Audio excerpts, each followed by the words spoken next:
Dirty Birds, what's up? And welcome to another Atlanta Falcons podcast. I'm your host, Will McFadden. Today, I am joined by the wonderful Tori McElhaney. Aww. And Tori, it's draft week. Are you excited? Yes, I'm very excited. I am ready for the Falcons to draft an edge rusher or two if they want to. You know? I've been asking so many people. It's just, like this time of year, I feel like it's a great way for me to catch up with people like once or twice a year. The draft is always one of those times when I have friends just kind of, not to brag, across the country, just, they moved away, things like that. Like, oh, I have so many friends. It's a great way to stay in touch, and every single one of them is like, man, just tell me that they're going to take a pass rusher. Like, tell me it's going to be defense. And that is, I think, the prevailing sentiment across the Falcons fandom at this point. Honestly, like, what I've been telling people is I myself would be pretty shocked if they didn't go at least defense, right? I don't know if it's going to be edge rusher specifically, but I would be surprised if it's not defense in the first round. But we're going to talk about all of those different scenarios today. We had each of us, myself, Tori, and Taryn Walk, had 7-round mock drafts come out last week. So please go read those on the site. But we're going to kind of just go through each of those 7-round mock drafts, talk about each of our picks, the decision-making process behind that. And it'll be a nice little exercise to kick off draft week. But what we have coming down the pipe for the rest of the way, on Tuesday, you'll get a Falcons Audible previewing the draft. You'll get, Rack, Arch, and Shock's takes on the draft. Wednesday, we will have each of our talented Falcons digital hosts sharing their final prediction for who Atlanta will pick at number 15 or if they'll make a trade. And then, of course, Thursday, the draft is here, and we will be recapping the first day of the draft and on into the weekend. So that's what we've got for you guys all week long. It's a busy draft week. Tori, you ready to start talking about some mock drafts once again? Once again, that's all I do this time of year, which honestly, I kind of love it because it's been, I think we even talked about it on one of our last podcasts about mock drafts and how fun they can be if you allow them to be fun. Yeah. And I will say, I had a lot of fun doing my 7-round mock. Yeah? Yeah. Is there any reason why, like I know when you do your first round mock drafts each week, it's every team, right? So this time, just being able to focus on the Falcons, having a computer simulation kind of handle all the other teams. Is that better in your mind, or do you like the exercise of like, I got to lock into each pick, I'm 32 different GMs, here's how I see the board falling? Like, where do you land on the 7-round aspect of it versus the kind of first-round aspect of it? I find the 7-round so much easier because I feel like I know this team so much more than I know, the 32 other teams. I can tell you, although I would argue if anyone wants to come at me about like my knowledge about what the other teams need, because of how many I've done, I feel pretty confident that I know the other teams' needs as well and could probably get through at least the 3rd or 4th round. You're like an honorary Las Vegas Raider at this point, right? Yeah, you definitely. just know everything inside and out. And I think that it's always just nice because I've just been looking at so much to really be able to focus in on just the Falcons and just what they need and just what could happen as you're going through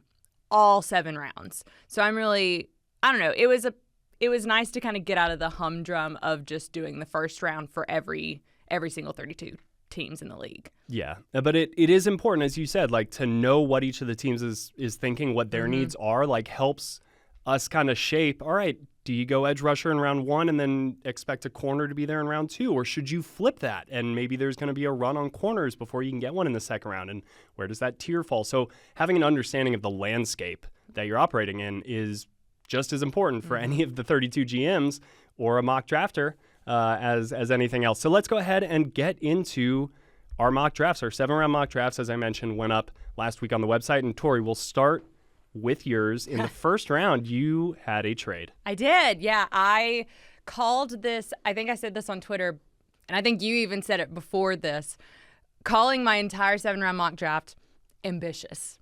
It's incredibly ambitious because everything you do is ambitious. Let's just be honest. Right, yeah. We got to set the bar high, That's your average state of being. People are on idle and you're on ambitious. Exactly. Yeah. So I was going through it, and I honestly, when I sat down to do it, I was like, I'm trading away that number 15 pick. I was like, I know I'm doing that. I have no doubt I'm doing it. It was just a matter of how I was going to do it. I also wanted to find a way to accrue another 2nd round pick and potentially get a 5th round pick back. That was kind of my prevailing thought as to how I could work through this. So add a second round, try to get another day 3, preferably a 5th. Yes, that was the goal. And I achieved the goal. You did. Now, whether or not people think that this could actually happen, that's not what we're doing here. We're not going off of like, oh, this could 100% happen, because as Will and I talked about when we weren't recording, it's like you don't see trades like this at all with the amount of picks that I have just absolutely moving around. But it's a good thought, I think, to maybe not even look at the trade itself, but the idea of what it would take for someone to move up and or, you know, what they would be valuing according to what teams they need to jump over, et cetera, et cetera. So that's my preamble. But I did have the Falcons trading away the number 15 overall pick to the Los Angeles Chargers. It's a 15. The Falcons give up their 15 overall pick in the first round, and then I had them giving up their 118th pick in the 4th round because of how many more picks I feel like I needed to accrue. So I had to balance the scales a little bit. I had to give the Chargers something. Got to give something to get something. That's what they always tell me. Exactly. So, and then the Chargers sent to the Falcons, and this is their 22nd pick, their 55th pick in the 2nd round, their 125th pick in the 4th round. So they essentially go up in the 4th round by giving away that 125, 158 in the 5th round, and 181 in the 6th round. You fleeced them. Look out, Jim Harbaugh. No, the thing is like I went back and forth about like whether or not I was going to do any combination of the 4th, 5th, and 6th, and I was just like, you know what? Maybe the Chargers are sitting there like, and this was my reasoning. So it's like draft day. Kevin Costner's like, and I'm taking my 1st round pick back. Exactly. And this is mine. This is my mock draft. I do what I want. But the reasoning being is the Chargers, I believe, are in great need of an offensive weapon. And in this specific scenario of how things were falling, there were a lot of offensive guys that were falling off the board early. And which maybe potentially got the Chargers a little bit like antsy about, especially when you look at teams like the Cardinals at 16, the Seahawks at 18, and the Broncos at 20 that all could also use offensive weapons and would really like someone like a Colston Loveland, a Matthew Golden, or even a Ted McMillan. So that was my thought process as to why the Chargers. Like, why would they be somebody that would want to jump to 15? And so that's what I landed on.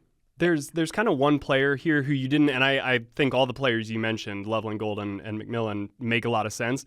But Omarion Hampton is somebody that I've seen mocked to the Broncos a little bit. So if you're in the AFC West and the Chargers, you know, like they kind of cobbled together a run game with Gus Edwards and the like last year. But, I mean, if you're able to add a player with that kind of juice to that backfield with Justin Herbert, that would be somebody who I can see them moving up for if he's still on the board there. Yeah, so it was all about kind of where those offensive players were falling. But people don't care about that. They're like, we're not here for the Chargers and their run game. We don't care about that. It's what are the Falcons going to do now at pick number 22? And I had them going with Mykel Williams from Georgia. And I think that in this scenario, the way that it fell, yes, Shamar Stewart was still available. I will say that. And I think that probably a lot of people out there would probably be like, what are you doing? Why are you going Mykel Williams over Shamar Stewart? But as we've talked about in previous podcasts where we were talking about the edge rusher group specifically, I feel like I know what I get with Mykel Williams. I feel like the floor and the ceiling I can vividly pinpoint.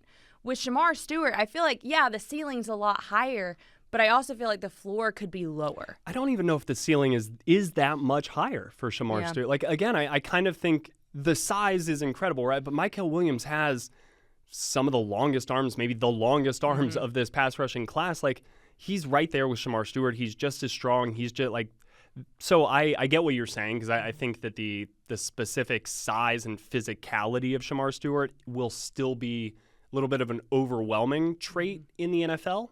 Whereas Mykel Williams fits more of the mold of just like a good pass rusher, but like Shamar is kind of built diff, a little bit.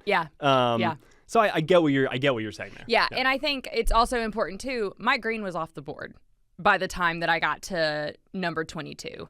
So, which I think that actually leads us right into your first round pick, who was Mike Green, and you stuck at 15. So I want you to talk a little bit about that. I did a stick and pick, and I kind of weighed some of those options. Like you said, like, do you want to trade back? Where do you trade back? Because I do think a lot of those teams in the 20s want the edge rushers in the corners, right? And yeah, well, it's interesting, too, because I was doing they could be there. Right. I was doing my own, I did the 7-round mock draft, and then I did mock draft 7.0, which you can go read right now, where I did the first and second round, and I had the Falcons trading out of the first round and then trading back into the first round. And the point of that was to show that the reason the reason the Falcons should value an edge rusher in the first round is because of the teams that are picking from 28 to 32. So you're talking about Kansas City, Detroit, Philadelphia, Washington, Buffalo. You're talking about those teams. Every single one of those teams can and probably will, if they're on the board, draft someone off of the defensive front. Like along the defensive front. Those teams, those 5 teams. I mean, it's like a Super Bowl arms race, and you just watched the Philadelphia Eagles light the Chiefs on fire. Right. Like, I mean, it's so if you're trying to win, you're looking at what they did and said, we need that. Yeah, and they all are looking for edge rushers and defensive tackles. So I don't think if you're the Falcons that you wait around and decide like, oh, I'm going to get an edge rusher in the early second round, because I don't think I think the caliber of edge rusher that is available in the second round is not the same as what could be available in the first round, but I feel as though the caliber of potentially a cornerback or a safety in the early second round could be similar to what you could get in the later half of the first round. I agree with that. I think to me the divider is the drop off at corner. I kind of see like 4 or 5 corners that I really feel comfortable with kind of as that first round, borderline early second round player. Then I feel like there's a little bit of a drop off there. So the kind of musical chairs becomes like, are you able to get one of those 5? And do you feel comfortable enough that you'll be able to get them at like 42? Whereas if I'm looking at like a Braden Swinson or, that type of player, could they still be there at 42? And maybe I view that drop off in tier a little bit less in the edge rusher section. So that's just kind of how I've been gaming out. But ultimately I was like, let's just go get a guy. Yeah. Let's go get a dog. And that's what I got in Mike Green. So I stuck at 15. I took Mike Green out of Marshall. I'm a little bit biased having been at the Senior Bowl and like seeing him in person. He was a player who I just kind of got a little bit of forewarning on and went and just watched him the entire time. Loved everything that I saw. Like you could tell that he thought about every approach he was going to have at one-on-ones. He wanted to try something different. He often was successful in doing that different thing. And so what you saw was a player who is smart, thinks through what he is doing, but is tenacious and like violent. Violent is the word. And can win in a bunch of different ways. And it's like, I have a little bit of hesitation knowing that historically, Jeff Holbrook has liked guys with longer arms, and that is not Mike Green necessarily. He likes length on the defensive line. I don't blame him because you're able to control and dictate kind of a lot of stuff if you're able to win that battle there. But when you have a player like Mike Green and some of the other pieces that Atlanta already has in place, Zach Harrison, if you want length, go ahead and put him out there, right? So that allows me, I think, to just take a pure fireball off the edge who is going to, from day one, I think, step in here and really make an impact for Atlanta. Yeah, I like it, and I think that's honestly, you'll see my final mock draft is coming out this week, and I actually went into the studio and did a whole show about the mock draft with Taylor Vismore, our studio host, and that's with no trades. That was the big thing. I wasn't trading it for that show, and I wasn't trading for the final mock draft. With no trades, to me, the best option on the board at number 15 is Mike Green at that point in time, according to how things are. Right? So I'm fully here with you. I really am. And I know that it's funny because we're also going to talk a little bit about Taryn Walk's 7-round mock draft, and she went with an edge rusher as well. I think we're all on the same page between Michael Williams, Mike Green, and Taryn's pick, which is Donovan Izaraku from Boston College.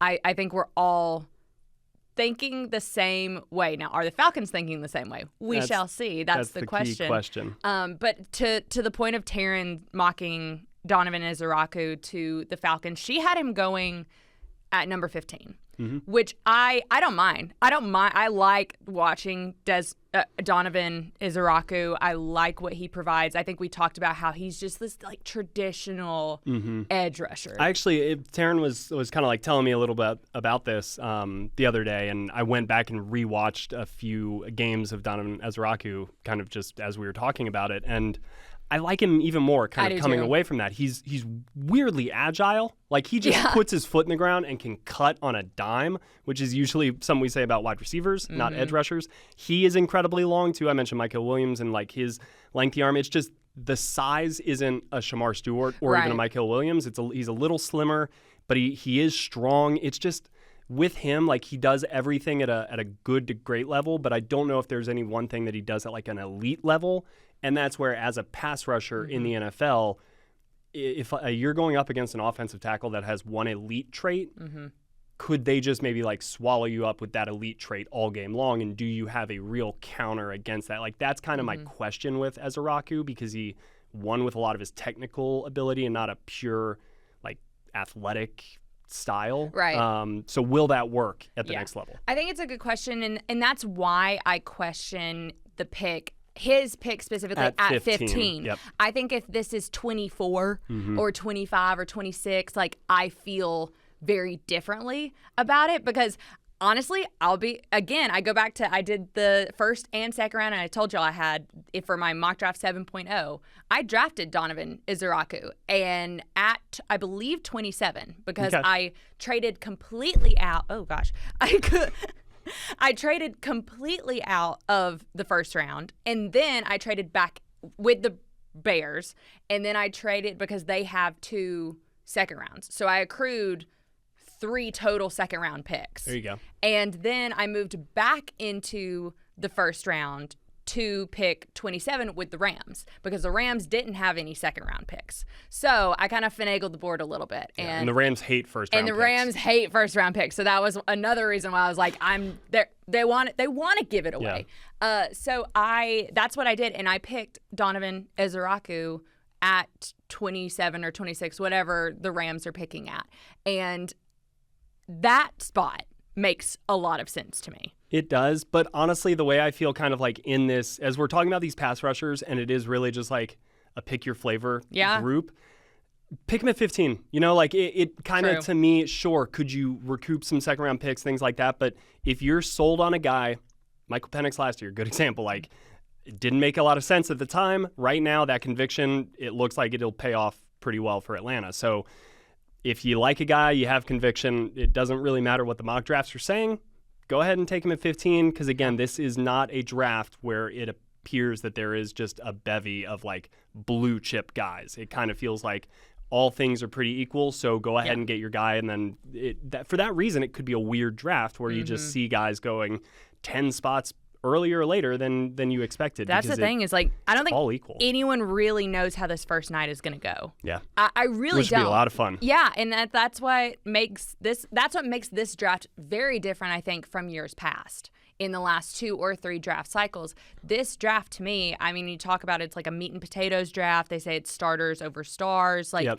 So it really is about the way that each individual team is specifically grading these players. Not, I think, what the overall consensus of the athletic skills are, but what each team is highly valuing. That's a great point. Did you listen to Dane Brugler and Daniel Jeremiah on the Athletic Football Show? No, not yet. Recently? Okay, so they kind of were going through, I think, some of their like draft gems, just like the guys outside of the top, but 75, I believe, or 85. But they were basically saying the key for this draft is just come away with starters. Yeah. Like, it's not a stars draft, as you were saying. It's like, just come away. If you can come away with 3 or 4 starters on your team, you nailed it. You nailed this draft. I mean, that's obvious to say and much harder to do, right? But let's hope the Falcons can do that, and let's have it happen in the second round right here. So we're moving on in our mock drafts.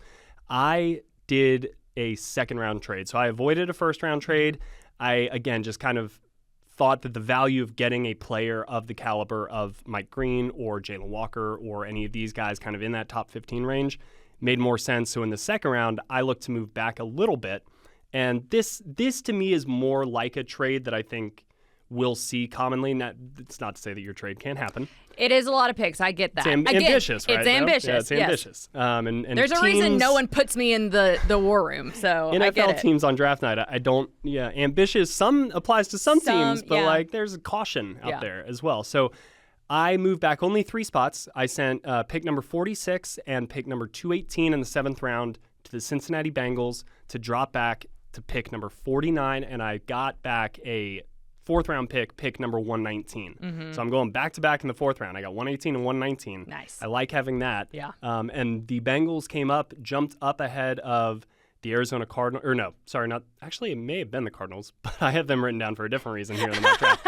Anyway, they jumped up. They got a pass rusher, Landon Jackson, who I actually feel like that made sense because then a couple pass rushers went there. So in my fantasy scenario, they made a move with a purpose. That 4th round was well earned. So it's ours now.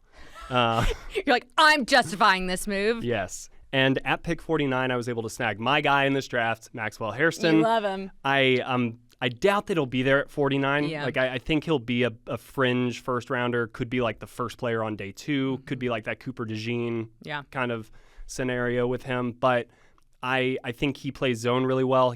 I was debating between he and Siobhan Ravel, who I also really like, but I view Ravel as more of a man corner. Mm-hmm. I view Hairston as more of a playmaking zone corner, and in this defense, I think Hairston fits a little bit more. He comes in, immediately competes with D. Alford and Mike Hughes, and you kind of can just get your best 5 out there in the secondary. Yeah, so I also went secondary in the 2nd round. So if y'all remember in my trade, in the 1st round, I picked up a second round pick. So I have pick number 46 and I have pick number 55 in the 2nd round.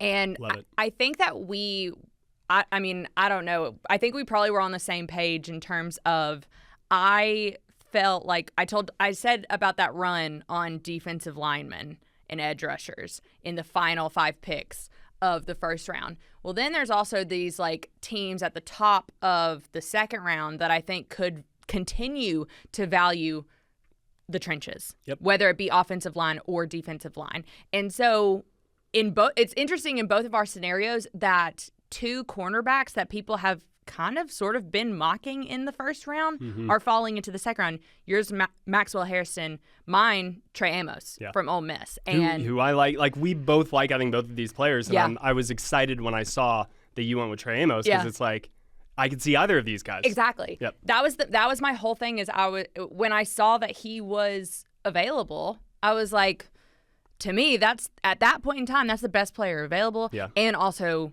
kind of kill 2 birds with 1 stone. You can bring in someone like a Trey Amos and he can fit into where you need him to be. Yes. And I really liked the opportunity to bring in somebody who has played in a multitude of systems. This is somebody who, Alabama, Ole Miss, et cetera, but played for different defensive coordinators. He's played press, zone, off man. Like, he has been able to showcase that he can do a little bit of everything. Yeah. And he's swaggy too. Right. He just plays with a demeanor on the field that I'm like, I don't know if it's the powder blues or what, but he just looks cool out there on the field. Yeah, I just think that he's on an upward trajectory. Yeah. I do. I feel like, and that's somebody that I would be willing to put a number 46 overall pick in. So I went with Trey Amos at number 46. He was the first prospect I watched during this draft cycle. The first tape, I was like, this guy's a first round. I was like, this is the best corner in this class. You're like, I've watched no one, but I believe this. So I love that pick. And then for my second round pick, a number 55, I went with safety Xavier Watts from Notre Dame. And so I really valued secondary players in that 2nd round pick, no pun intended. Yeah. And the more I have watched Xavier Watts play, the more I like what I see. And the more I think that someone like him and his skill set, I said that it was a bit more, his skill set to me is a bit more layered than it is specific at the safety position, which I think sometimes is what you want at the safety position. He's to the same point of what I said before. He's somebody who has done a little bit of everything from rover linebacker to free safety. And I do think that he has production that's incredibly valued at the college level. And also we talk about character and the makeup, and that's something that Terry Fontenot has said from the get-go. Falcons ethos. Like, they want players who fit the makeup of what they want in the locker room, and that's someone like an Xavier Watts, because everything I've read about this guy is that he is everything that you would want as a leader in your secondary. And I think the idea of, but especially considering we don't really know what's going to pan out with DeMarco Helms. He is trending back. Raheem Morris said that he'll be available for voluntary OTAs and mandatory minicamp and all that kind of stuff. But is he going to progress quick enough to be a starter alongside Jesse Bates? And I think that bringing someone in like an Xavier Watts would be a really, really nice way to, one, add competition, but also to kind of level up what the safety room looks like to go along with someone who's already at a top level in Jesse. Yeah, this is, again, I think starting with the character side, like, it seems like the Notre Dame program right now is just filled with great dudes kind of doing it the right way, playing football at a high level, being taught the right stuff. So, yes, I think that he fits from a character standpoint what they have not only like brought in free agency, but like what they've drafted. You think about their first round draft picks. I mean, Bijan Robinson, like, universally loved. Yeah, you're not gonna find a better person than Bijan. Exactly, an amazing personality. Yeah. So it's like that is the type of people they have drafted. But then DeMarco Helms, like, I view him almost as like that Kevin King role that they were starting to view is like that box safety, but kind of a hybrid nickel linebacker. When they're in dime. Yeah, and when you look at what we're talking about with their linebackers and edge rushers, right, it's a lot of attacking. You know, if they draft Jalen Walker, right, we're saying send Caden Ellis, send Jalen Walker on every play, let's go. So you leave a vacancy there at that second level. Having a safety who is able to really roll down and be malleable helps you in that regard, because maybe you feel like we can replace that second level defender easily with a guy at the third level, and you kind of can play there, and we know Jesse can do it all. So, right, exactly. Like, you're good on the back end if he's out there in solo coverage. Really quickly, let's look at Taryn. She also had a second round trade. So she traded pick number 46 to the Denver Broncos, also a little bit of a jump back. So number 51 is what she got back from Denver, and then picked up pick number 122 in the fourth round. So she got away with only giving one pick up for that. She's a shrewd negotiator. I just get bullied left and right by other general managers. So with that trade back, she went with Siobhan Revelle. Yeah. So again, we're thinking pass rusher, we're thinking corner. There's a little bit of groupthink maybe going on here, but it's okay because I have it's draft week. We've been talking about this all for 3 months. That's true. And also I'll say this, like, in my second round mock draft 7.0 where I went through the second round, I had the Falcons taking a defensive tackle. So I prioritized defensive line. Which I think that's a totally fair possibility. Right. So I think, like, yes, all of us for our 7-round mocks did kind of be like, oh, we're valuing the corners. But I think it honestly was probably how everything fell for us. And whereas with the mock drafts that I do for Georgia Power, those are a bit more by my discretion. Yeah. And I'm picking and choosing. These, I think, are a bit more like, where do we think some of these simulators are falling? Yes. And there was one, Darius Alexander, player out of Toledo, defensive. I really like him. I kind of feel like he's under the radar, but he was another player at the Senior Bowl that popped. He was on the board. I thought about taking him, but again, I just think the corner, if you can double up there, impactful. All right, let's move on. You have a trade in the third round, so you had your third round pick. And we'll have to kind of move quicker here into day 2 and day 3, but you want to run down that trade for us? Yeah, so this is another very ambitious trade with a lot of picks going a lot of different places. So the Atlanta Falcons sent to the New York Giants 158 in the 5th round, 181 via the Chargers in the 6th round, 218 7th round, 242 7th round. I'm getting rid of those 7th round I just so laughed picks when I saw this, because I was like, man, Tori was like, all right, I love my roster. I drafted 3 All-Pros. Now I'm time to get rid of some day 3 picks. Literally, I have said from go, I don't want those 7th rounders. If we're picking in the 7th rounder, I'm just put me in the podcast studio and I'll just stay here. You don't even know what the words Mr. Irrelevant mean. No. I honestly get out of here. Only relevant guys in this building. Yeah, so I'm getting rid of those 7th rounders, and then I'm also giving up a future 4th and a 6th round pick in order. It's a lot. I know. In order to get the 99th pick in the 3rd round and the 154th pick in the 5th round. 99. So with the 3rd round pick at number 99, I got defensive tackle Ty Robinson from Nebraska. This dude is huge, and I was going back and forth as to kind of like what I was going to be valuing, and I couldn't get out of the back of my head, you've got to go defensive tackle. Like, you've got to get a guy that could really pair well with the young core that you already have in Rick Guerrero, Brandon Dorlus, Zach Harrison. And Ty Robinson, even though he doesn't have, I think, all of the traits that you would want, I think that his size, he's a giant human being, along with I think the toughness of which he plays with. Yes. I would rather have someone who's giving me 120% over and over than maybe an extra added like 2 inches in their arms, which maybe is, I don't know, maybe that's not how other people think, but that's how I think. If I can get someone who I know is going to go out there and just like absolutely give it their all every single play, okay, I'm fine with that. Yeah, he is somebody who just immediately makes my brain start like churning with analogies. I'm like, who do I want to comp this guy to? Yeah. Because it could be a fun I think like The Thing, like the Fantastic Four is about to come out like this year. Like The Thing is almost just what I think. Like, he is made of rock and just runs through dudes. Like, he is like a bull in not even a china shop. No, just like wherever else bulls like to roam, I guess. I didn't nail that metaphor, but he got me thinking back to, because like the Rams and even the Panthers, weirdly, I've just noticed that they'll usually have like one of these just big, strong white dudes right in the middle of their defensive line. Yeah. And that is kind of, I think he's going to have like a 12-year career, because he's just going to be impossible to move there in the middle and be just a real tough, durable, like just afternoon for whoever's there. They're gonna just feel it. They're gonna come home. Their kids are gonna be like, "Let's play," and it's like, I can't even move right now. I just got tossed around all afternoon. Like, that is how I think Ty Robinson's career is gonna pan out. Yeah. So if you're adding him in the 3rd round to kind of like replace Grady Jarrett, totally different player, but put him in there with David Onyemata, like Taquan Graham, let them be the one gappers, and you've got somebody here who just bullies people. I love that. Yeah. Yeah, so that was my 3rd. I got us back in the 3rd round. I know Taryn didn't get back in the 3rd round. Did you get back in the 3rd round? No, no. I didn't. Okay. I got an extra 4th round pick, so That's I got right. 2 in the 4th. Okay, let's move on. Let's move on to the 4th round then. All right, cool. Do you want me to go first, or you want to go first? Why don't you go first? Well, you got pick 125, so let's. I do. We'll start with Taryn and I, because we still are 118. Yes. So in the 4th round of pick 118, I went with Savion Jones, the LSU edge rusher.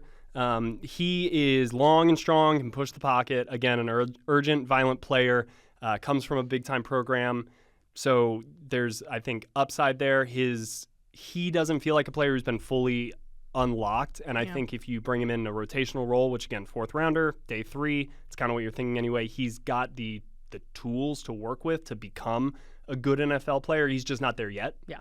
But he's 6'5", 280, like it's exactly what you would want. So we're just kind of adding more depth, throwing a lot of stuff at the wall, see what sticks there in the 4th round. And then with my very next pick at pick 119, I went wide receiver. I went with Nice. Torrey Horton out of Colorado State, who is kind of slender. The knocks against him are just kind of like press coverage. Can he get off of like a really physical corner and win free? But outside of that, like, he's really savvy. Think like Laquan Treadwell if he actually had NFL speed. Okay. No shots to Laquan, but Right. like he came out and was so productive at Ole Miss because of his just savviness. Yeah. He was almost like Larry Fitzgerald or Anquan Bolton, like just route running over the middle, make these catches, make nice moves. Like, that's Torrey Horton with just more speed. So he's got downfield ability. I'm thinking, Drake is in the slot, Darnell and Torrey Horton are on the outside. You have Ray kind of moving around. So if we're adding another receiver, which I kind of think they should at some point, whether that's the draft or just a free agent afterwards, this is the type of player that I think you could add, a possession receiver with speed and savvy kind of right away. He seems like the perfect fit in the Rams offense. That Josh Reynolds kind of role where you forget about him and then it's like, damn, there's a 28-yard catch. Right, yeah. So those were my 2 4th-round picks. Taryn, really quickly, She had a pair of 4th-round picks as well. So 118, she went with edge Femi Oladejo, who I love. He's a former linebacker who is kind of converted, only played like 10 games last year for UCLA at edge rusher, but he just is focused on getting past dudes.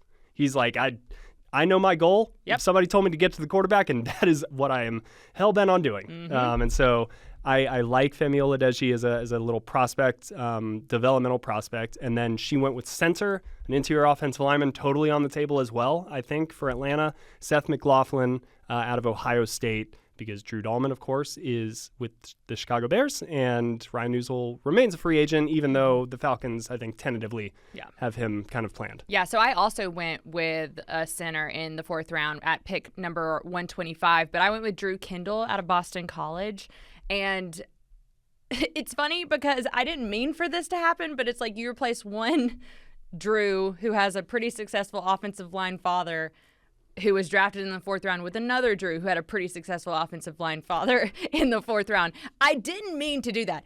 It was funny that it Josh happened. Kendall played offensive line. That's crazy. No, crazy. Wow. But no, I like the idea. I know I've said from go, and Will and I joke about this all the time. I know I said from go I'm not picking an offensive player in this draft. That was when they only had 5 picks, and 2 of which were 7th rounders. I had to value defensive players so highly in those first 3 picks that I wasn't going to budge on going and getting an offensive tackle or a center or a receiver.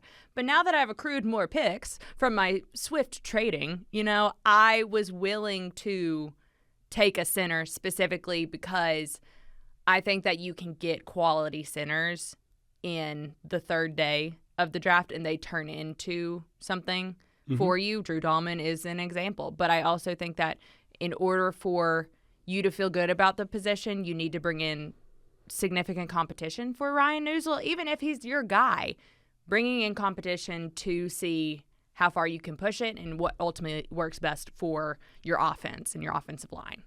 I mean, you can try to justify flip-flopping any way that you want. What I'm hearing is that you're not a woman of your word. You went back on your no offense stance. Unfortunately, if that's the case, then because I've done so many of these, everything I've said is a lie. You just worked yourself into corners left and right. Every single thing I've done can be a lie. No, I think Drew Kendall makes a lot of sense, and I think pairing him with Chris Lindstrom, another Boston College guy, makes a lot of sense there as well. So we're thinking offense, maybe early day 3. Good chance to continue to add defensive depth, but you have a 5th rounder, which I don't believe Taryn or I have. Yeah. So our next picks are in the 7th round. Yeah, so I got a 5th round back, pick 154, and I ended up going with edge Jared Ivey from Ole Miss. I love this pick. So Jared Ivey is a local guy, and I actually covered his recruiting before he committed to Georgia Tech. Nice. And I remember even back then him being a high school student coming out of, I believe, Alpharetta. North Gwinnett. He was someone whose length immediately jumped off the tape. And we talk about these long linebacker edge rushers that someone like a Jeff Ulbrich values. That, to me, is Jared Ivey. The length of which he plays with, and he's even added, surprisingly, as long as I felt like he was in high school, he's added weight and length is what it feels like in his game. And I think on it, and this was something that I really liked to play around with, the idea of him partnering someone or learning from someone like Leonard Floyd, who has that long and lanky almost length, and he's had to learn how to use it at the professional level. I think someone like Jared Ivey could benefit from learning behind someone like a Leonard Floyd. So that was my justification for Jared Ivey at pick 154. I love this pick. I think that he is absolutely the type of player that you target on day 3, a little bit like the Savion Jones that I was talking about with the length. And for those who may not be aware, really quickly, the reason length is important as an edge rusher is allows you to maybe make first contact with an offensive lineman, so you can dictate how that battle is more likely to go. You can keep them off of them, kind of a long arm as you rush the arc. So it is beneficial. Also setting the edge, yes, just in general. Exactly. And it's why people are freaking out about Will Campbell as an offensive lineman prospect, because he's got short arms, which is the opposite side of that coin. You don't want to lose those battles to the long edge rushers. So for those of you that already knew all of that and you're like, Will, shut up, I got it. Sorry, apologize. We're back on track. So that was your final pick in your draft because you just launched all of your day 3 picks past round 5 into the sun. Taryn and I did not do that. We're hanging around. We're finishing the race here. So with pick number 242, I went with safety Malachi Moore. Similar kind of thought process. He is much more of a box safety. Obviously, being a 7th round pick, he's limited athletically, but he is fearless. He just runs downhill. He makes tackles. So thinking special teams, thinking, injuries do happen on a game day. You need somebody to go in there in the 4th quarter, right, and play some important minutes. Like, at least I have not seen from him anything on tape that makes me think he will be scared in that moment. Played at Alabama, played with Brian Branch, played like a similar role as Brian Branch. So, again, in today's NFL, that hybrid kind of joker move all around safety role is important, and I think he would fill that role. So, and Taryn actually also had the Falcons drafting Malachi Moore with the 218th pick in the 7th round. Go. So y'all both were, look at you guys. I flipped tabs. See, I knew that I actually picked Malachi Moore partially because of her safety, like the safeties that Atlanta could take in each round thing. So she clued me in on him. Not surprised to see her also take Malachi Moore here. And then she'll finish us off at pick 242. Taryn had offensive tackle Jalen Travis out of Iowa State. Honestly, she was like, he's the highest rated tackle available, so I took him. Fair. And that's sometimes what you got to do in the 7th round. I was going to say, ladies and gentlemen, welcome to pick number 242. Right.